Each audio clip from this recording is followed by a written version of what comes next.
There is a story that most history books prefer to tell softly, if they tell it at all. It is a story about the most powerful empire on earth waging two separate wars against a sovereign nation, not because of an assassination, not because of a border dispute, and not because of ideology, but because that nation had the audacity to say no to buying drugs. And these were not just any drugs.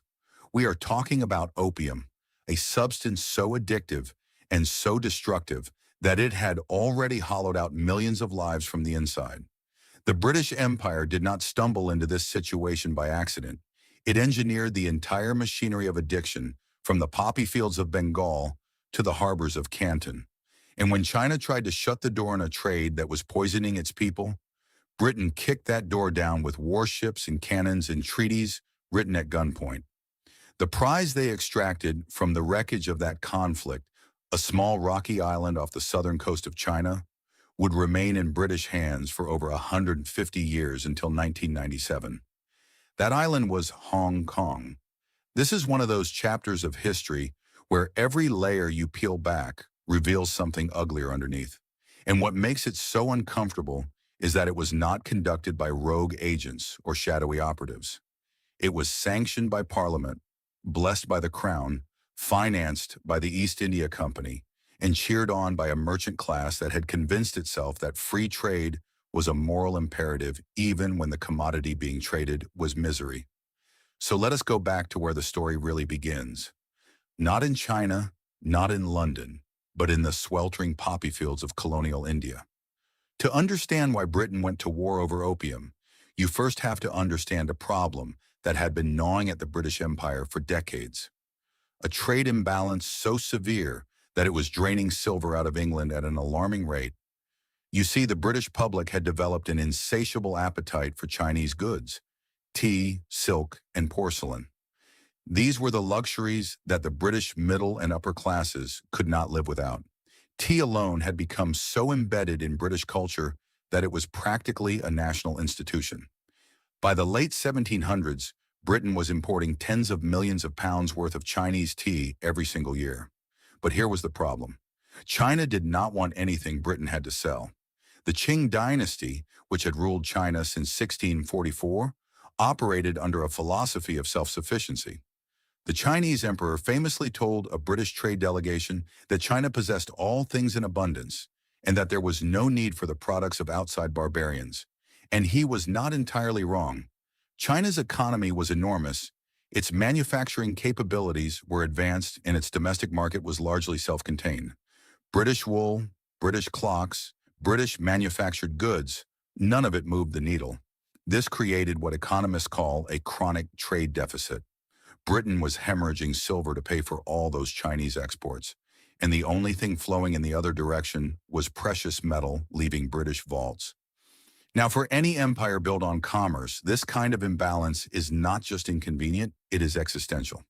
And so the men who ran the British East India Company, which at this point was less of a trading company and more of a private empire with its own army and its own government, began searching for a product that would reverse the flow of silver. They needed something that China would not just want, but something China would desperately need, something that would create its own demand once introduced. And they found it in the poppy fields of Bengal. The British East India Company had established a formal monopoly on opium cultivation in the Bengal region of India in 1773. This was not some accidental byproduct of trade. It was a deliberate, calculated decision. The company developed a sophisticated agricultural system in which Indian peasants, many of them already impoverished under colonial rule, were compelled to grow poppies on their best farmland. The opium was processed at massive factories in places like Patna and Benares, where workers shaped the raw paste into large balls, packed them into chests made from Nepalese timber, and shipped them down the Ganges River to Kolkata. From there, the chests were auctioned off to private British merchants who then loaded them onto fast sailing ships bound for the coast of southern China. The entire system was designed with a deliberate layer of deniability. The East India Company itself did not technically sell opium in China. Instead, it sold the opium to middlemen at auction, and those middlemen were the ones who ran the smuggling operations. This meant the company could claim clean hands while still pocketing enormous profits from every chest that left Kolkata. It was a masterpiece of corporate plausible deniability, a system that would make any modern cartel envious. The numbers were staggering. In 1729, when the Qing dynasty first banned the sale of opium for smoking, imports amounted to roughly 200 chests per year. By 1820, that number had exploded to around 10,000 chests annually. And by 1838, the year before the First War broke out, an estimated 40,000 chests of opium were pouring into China every single year.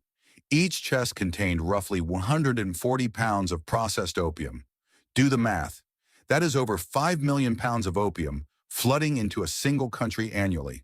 And virtually all of it was grown under the supervision of the British East India Company. The effect on Chinese society was catastrophic. Opium addiction spread like wildfire across every social class. Laborers, soldiers, government officials, even members of the imperial court succumbed to the drug. Entire communities were hollowed out. Productivity collapsed in affected regions. Families were destroyed as breadwinners spent every last coin chasing the next pipe. And the economic damage was just as severe as the human toll. Before the opium trade took hold, China had enjoyed a trade surplus with Europe. Silver flowed into the country in exchange for tea, silk, and porcelain. But now the flow had reversed completely. Chinese silver was flooding out of the country to pay for opium, creating a monetary crisis that threatened the stability of the entire Qing economy. Taxes went uncollected. Government salaries went unpaid. The currency itself was destabilizing. The Qing court was not blind to what was happening. There had been imperial edicts banning opium as far back as 1729. And these bans were reissued repeatedly throughout the late 1700s and early 1800s. But enforcement was another matter entirely. Corruption was rampant. Local officials along the coast were bribed by smugglers to look the other way. The profits were simply too enormous for everyone involved on both the British and the Chinese side for the bans to have any teeth. But by the late 1830s, the crisis had become impossible to ignore. The Daoguang Emperor, watching his empire slowly consume from within, decided that half measures were no longer an option. He needed someone incorruptible, someone fearless, someone willing to confront not just the smugglers, but the most powerful trading empire on earth. And so, in December of 1838, he appointed a man named Lin Zexu as imperial commissioner with extraordinary powers and a single mandate: end the opium trade, whatever it takes. Lin Zexu was a remarkable figure, a scholar official of impeccable reputation. He had risen through the ranks of the Qing bureaucracy on the strength of his intellect, his integrity, and his genuine concern for the welfare of ordinary Chinese people. He was known for his honesty in a system riddled with corruption, and he approached his new assignment with a level of moral clarity that was unusual for anyone in a position of power. When he arrived in Canton, which was the only port where foreign trade with China was legally permitted, he did not waste time with polite negotiations. He moved with startling speed and decisiveness. First, he ordered the arrest of Chinese opium dealers and the confiscation of opium pipes across the province. He executed several dealers publicly to demonstrate that the government was serious. Then he turned his attention to the foreign merchants. He demanded that every British and American trader in Canton hand over their entire inventory of opium and sign a pledge never to import the drug again under penalty of death. When the merchants hesitated, Lin ordered the factories where they lived and worked to be surrounded and sealed off. Food deliveries were stopped. Chinese servants were withdrawn. The merchants were effectively held hostage until they complied. The British superintendent of trade in China, a man named Charles Elliot, found himself in an impossible position. He could not fight his way out, and the merchants were growing increasingly desperate. So Elliot made a fateful decision. He told the merchants to surrender their opium, promising them that the British government would compensate them for their losses. In total, over 20,000 chests of opium were turned over to Commissioner Lin. The haul was worth millions, even by the standards of that era. And then came one of the most dramatic moments in the entire saga. Over 23 days in June of 1839, Lin Zexu personally supervised the destruction of the surrendered opium at Human near the mouth of the Pearl River. Workers dug massive trenches and filled them with salt water and lime. The opium was dissolved and flushed out to sea. According to the historical accounts, Lin even offered a prayer of apology to the spirit of the South China Sea, asking the creatures of the water to move away temporarily so they would not be contaminated. It was a public spectacle designed to demonstrate the resolve of the Chinese Empire, and it sent shockwaves across the world. But Lin Zexu did not stop there. He also wrote a remarkable letter to Queen Victoria herself, a document that remains one of the most extraordinary pieces of diplomatic correspondence in history. In it, he appealed to her sense of morality. He pointed out that opium was illegal in Britain itself and asked her how she could justify flooding China with a substance that her own laws prohibited her subjects from using. He asked whether the pursuit of profit could truly justify poisoning millions of people. He reminded her that China had always traded in good faith, offering tea and silk and porcelain in exchange for silver, products that nourished rather than destroyed. There remains some historical debate over whether Queen Victoria ever actually read the letter. What is not debated is that the British government did not respond to it.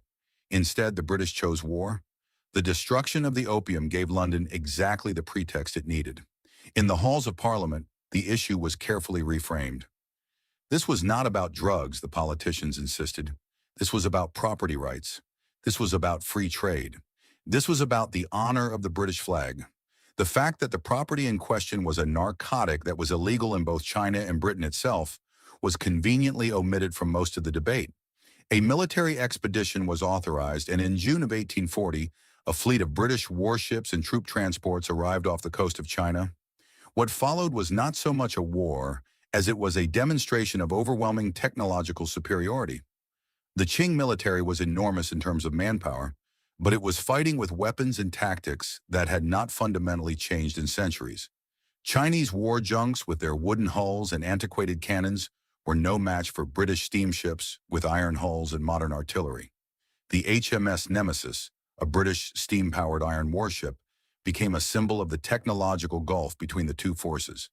It could navigate shallow coastal waters where sailing ships could not go, and its guns could devastate Chinese fortifications from distances that Chinese cannons could not reach. The British did not march in a straight line to Beijing. Instead, they conducted a series of devastating coastal raids, seizing ports and islands as they moved north along the Chinese coast.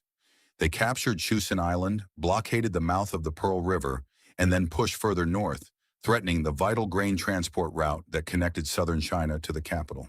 The message was clear. Britain could strangle China's internal supply lines at will. The fighting was often brutal and one-sided. At the Battle of Canton in May of 1841, British forces overwhelmed Chinese defenses. At Amoy, at Ningbo, at Chapu, the pattern repeated itself. Chinese soldiers fought with enormous courage, sometimes literally to the last man, but they were simply outgunned. The technological gap was not a matter of slight advantage, it was a chasm. By the summer of 1842, British forces had pushed all the way up the Yangtze River and were threatening the city of Nanjing. The Qing court, facing the prospect of losing control of the most important waterway in the empire, finally agreed to negotiate.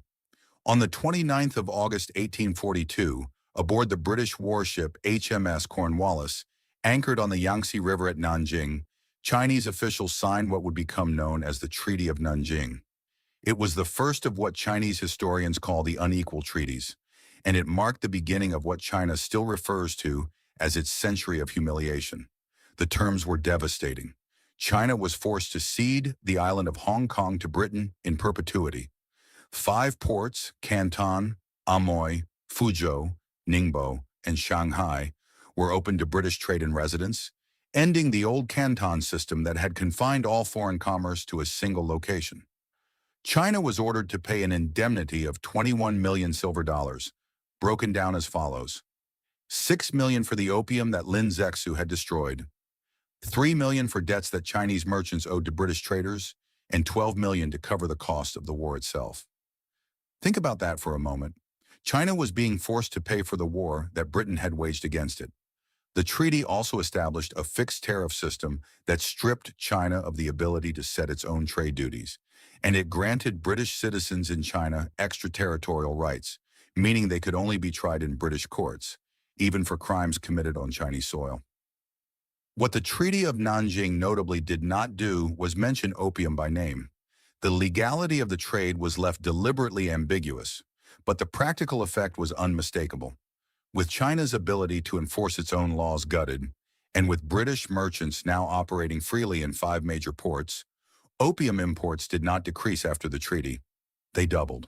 By 1860, roughly 60,000 chests of opium were being imported into China annually. And as for Commissioner Lin Zexu, the man who had tried to save his country from addiction, the Daoguang Emperor blamed him for provoking the war. He was stripped of his titles and sent into exile in the remote northwest frontier of Xinjiang. It would take later generations to recognize him as a national hero. Today, he is celebrated in China as a pioneer in the war on drugs, a man who stood up to imperial aggression at enormous personal cost. But the story does not end with the First War because Britain was not satisfied. The Treaty of Nanjing had opened the door, but British merchants wanted it torn off its hinges. Trade volumes increased after 1842, but the British government and its commercial interests saw even greater potential for market expansion. They wanted the opium trade fully legalized. They wanted access to the Chinese interior, not just the coastal ports. They wanted foreign diplomats permanently stationed in Beijing, something the Qing court viewed as an intolerable affront to Chinese sovereignty. And they wanted the treaty renegotiated on even more favorable terms.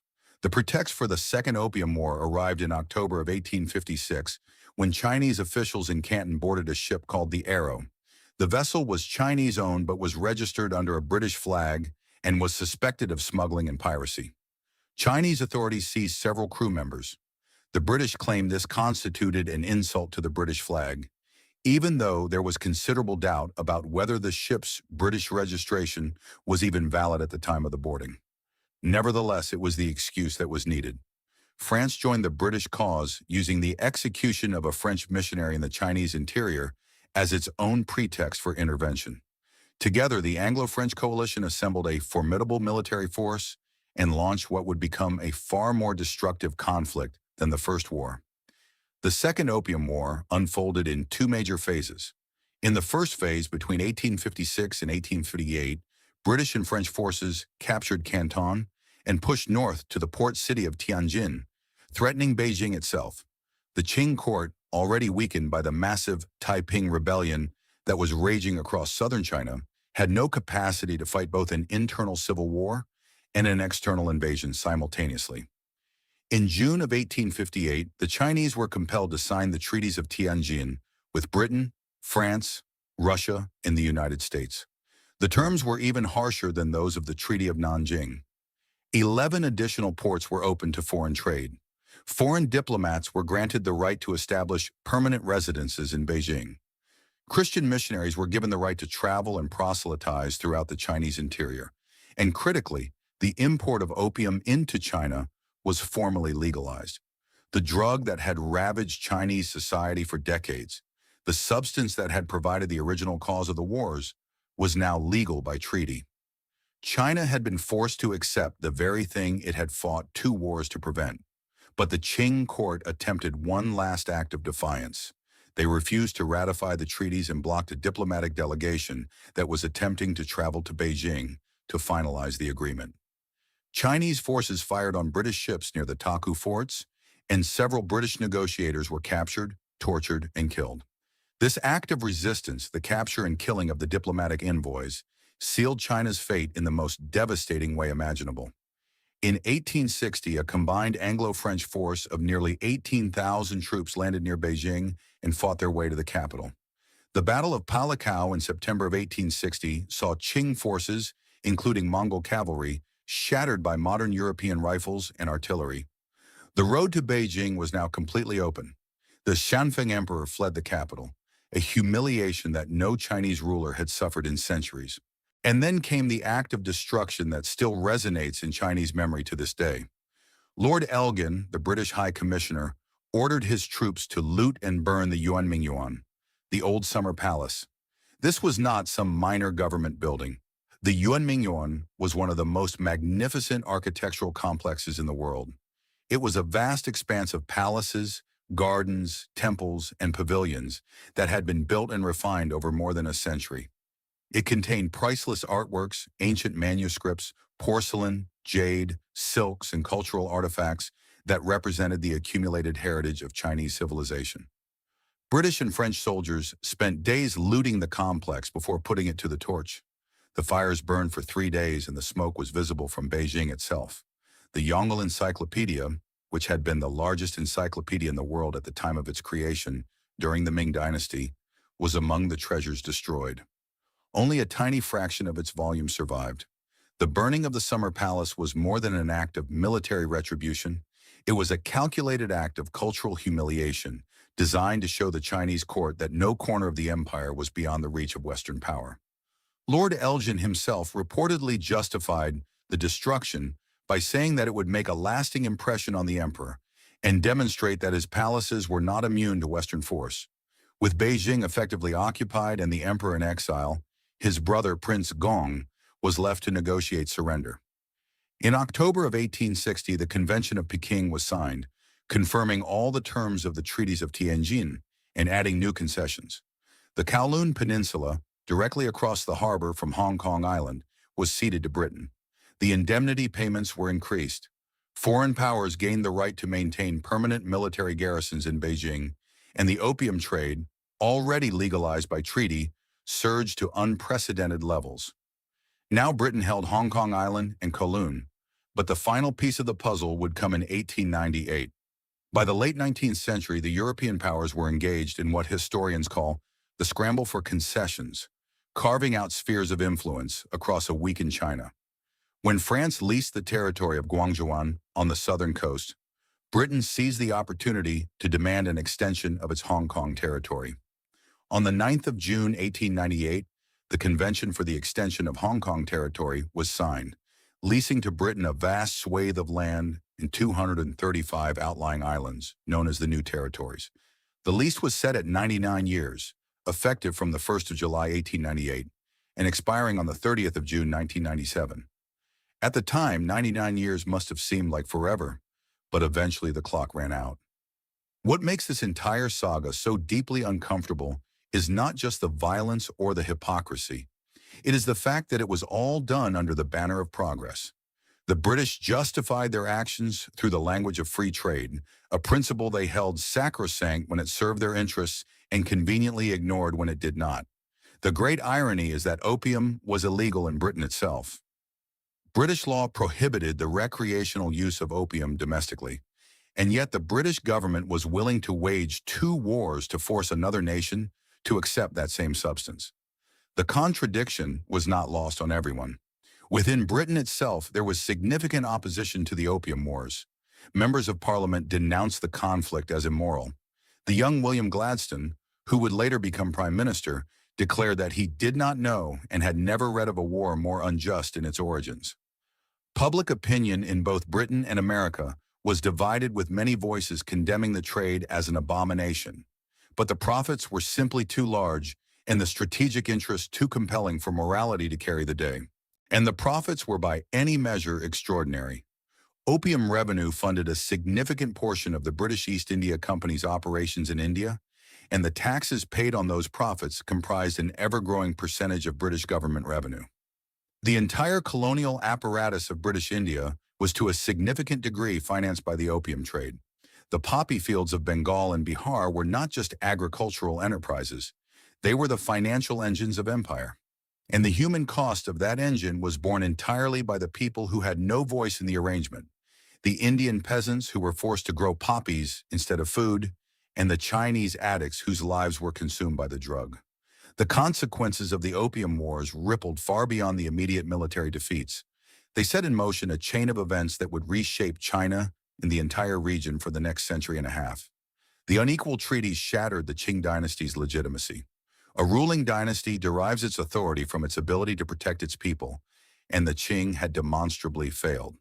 The humiliation of the Opium Wars, combined with the ongoing devastation of the Taiping Rebellion, which claimed an estimated 20 million to 30 million lives, plunged China into decades of internal chaos. The dynasty limped on until 1912, when it was finally overthrown and replaced by the Republic of China. But its authority had been fatally undermined by the defeats of 1842 and 1860. The treaty port system that emerged from these wars created enclaves of foreign privilege across China's coast. Shanghai in particular transformed from a modest trading town into a major international city, but one where Chinese citizens were second class in their own country. The famous sign in a Shanghai park that allegedly read, "No dogs or Chinese allowed," may be apocryphal in its exact wording, but the sentiment it captures was entirely real. Foreigners in China lived under their own laws, enforced by their own courts, and Chinese authorities had no jurisdiction over them. This system of extraterritoriality was not dismantled until 1943. Meanwhile, the territory that Britain had extracted from China, Hong Kong, underwent an extraordinary transformation. What had been a sparsely populated island became one of the most dynamic commercial centers in Asia. The deep natural harbor that had attracted the British in the first place made Hong Kong an ideal trading hub. And the combination of British legal institutions, Chinese entrepreneurial energy, and its strategic location on the shipping lanes between Europe and East Asia turned it into a global financial powerhouse. By the 20th century, Hong Kong was a thriving city of skyscrapers and container ports, a place where East met West in a concentrated burst of commerce and culture. And yet the foundation upon which all of that prosperity was built remained what it had always been: a war fought to protect the right to sell drugs. As the 20th century progressed, the question of Hong Kong's future loomed ever larger. The new territory's lease, with its 99-year term, had a very specific expiration date. And as that date approached, the political landscape had changed beyond recognition. The China that had been forced to sign the unequal treaties was long gone. In its place stood the People's Republic of China, a nuclear-armed state with one of the largest economies in the world and a permanent seat on the United Nations Security Council. The Communist Party of China had never recognized the treaties as legitimate. From Beijing's perspective, every square inch of Hong Kong was sovereign Chinese territory that had been occupied by a foreign power. In the early 1980s, with the lease expiration now less than 2 decades away, businesses in Hong Kong began pressuring the British government for clarity. Property leases, mortgages, long-term contracts, all of these instruments required some assurance about what would happen after 1997. It was actually the British administration, not Beijing, that initiated the discussions about the handover. Prime Minister Margaret Thatcher traveled to Beijing in 1982 to begin negotiations with the Chinese leadership, including Deng Xiaoping. Thatcher initially explored the possibility of retaining sovereignty over Hong Kong Island and southern Kowloon, which had been ceded in perpetuity by the treaties of 1842 and 1860, even if the new territories had to be returned. But this position quickly proved untenable.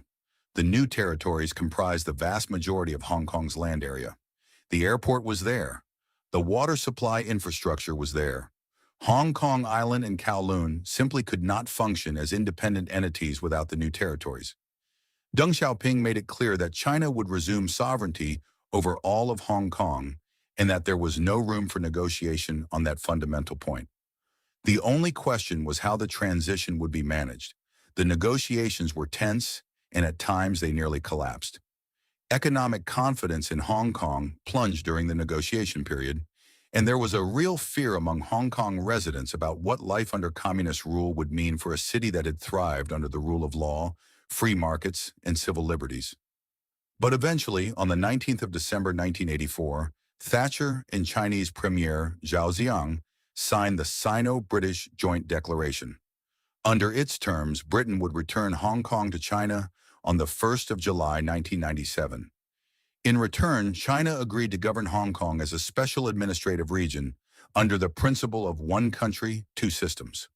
Hong Kong would retain its capitalist economy, its legal system, its civil liberties, and its way of life for a period of 50 years after the handover, meaning until 2047. The handover ceremony itself, held at midnight on the 30th of June, 1997, was a meticulously choreographed event watched by millions around the world. Prince Charles represented the British Crown. President Jiang Zemin represented the People's Republic. The Union Jack was lowered. the Chinese flag was raised, and 156 years of British colonial rule came to a quiet, formal end. For many, it was the symbolic close of the British Empire itself. The last significant colony had been returned to its original owner. But the story did not end with the ceremony. The promises made in the Joint Declaration and enshrined in Hong Kong's Basic Law became the subject of increasing tension in the decades that followed. The 50-year guarantee of autonomy, which had seemed so reassuring in 1984, began to feel less certain as Beijing's political influence over Hong Kong steadily grew. The introduction of national security legislation in 2020 reshaped the political landscape of the city in profound ways, and the question of whether the one country, two systems framework would survive until 2047 remains one of the defining geopolitical tensions of our era. There is one more dimension to the story that deserves attention because it connects the Opium Wars to something much larger than just the relationship between Britain and China. The forced opening of China through military violence established a template that other imperial powers quickly followed. France, Russia, Germany, Japan, and the United States all extracted their own concessions, treaty ports, and special privileges from a weakened Qing dynasty. The Treaty of Nanjing was not just a bilateral agreement. It was the first crack in a dam that released a flood of foreign exploitation. The most favored nation clauses that Britain inserted into its treaties meant that any privilege China granted to one foreign power automatically extended to all the others. Each new concession cascaded into further losses of sovereignty. This pattern of exploitation would directly contribute to the forces that shaped 20th century China. From the collapse of the Qing dynasty to the warlord era, to the rise of the Chinese Communist Party, to the Chinese Civil War, Mao Zedong explicitly invoked a century of humiliation as a motivating force in his revolution. The memory of the Opium Wars became foundational to modern Chinese national identity, a reminder of what happens when a nation is too weak to defend itself against foreign aggression. It is not an exaggeration to say that the wars Britain fought to sell opium in the 1840s and 1860s helped set in motion the political forces that would produce the People's Republic of China itself. And the economic innovations that the opium trade generated had their own legacy. The financial instruments developed to manage the risks of smuggling opium into China, the bills of exchange, the insurance contracts, the complex networks of credit that connected Kolkata to Canton to London. These were the building blocks of modern international finance. The opium trade was in a very real sense one of the earliest examples of a truly global supply chain, one that connected Indian agriculture, British manufacturing, Chinese consumption, and international banking into a single integrated system. The profits from that system funded railways in Britain, built mansions in Kolkata, and underwrote the expansion of the British Empire across multiple continents. Even the Rothschild family, those legendary architects of European finance, had connections to the web of commerce that the opium trade sustained. The East India Company's operations were deeply embedded in the financial networks that linked London, Bombay, and Canton. And the fortunes that were made in the opium trade did not simply disappear when the wars ended. They were reinvested, diversified, and multiplied over generations, contributing to the wealth structures that still shape global finance today. So when we look at the Opium Wars, we are not just looking at a historical curiosity. We are looking at a foundational event in the creation of the modern world, one that shaped the rise and fall of empires, the architecture of international trade, the boundaries of nation-states, and the moral contradictions at the heart of Western capitalism. It is a story about what happens when the logic of profit is allowed to override every other consideration, when a nation's sovereignty is treated as an obstacle to commerce rather than a right, and when the language of freedom is used to justify the most unfree of outcomes. The opium that the British East India Company grew in Bengal, processed in Patna, auctioned in Kolkata, and smuggled into Canton may be long gone. The trenches where Lin Zexu dissolved 20,000 chests of poison and lime and salt water have been covered over by the modern city of Dongguan. The warships that bombarded the Taku forts and sailed up the Yangtze have rusted into oblivion. But the consequences of what happened in those decades are still very much alive. They are alive in the skyscrapers of Hong Kong. They are alive in the political tensions of the South China Sea. They are alive in China's deep institutional memory of foreign humiliation, a memory that shapes its foreign policy, its military posture, and its relationship with the West to this day. And perhaps the most important lesson of all is this.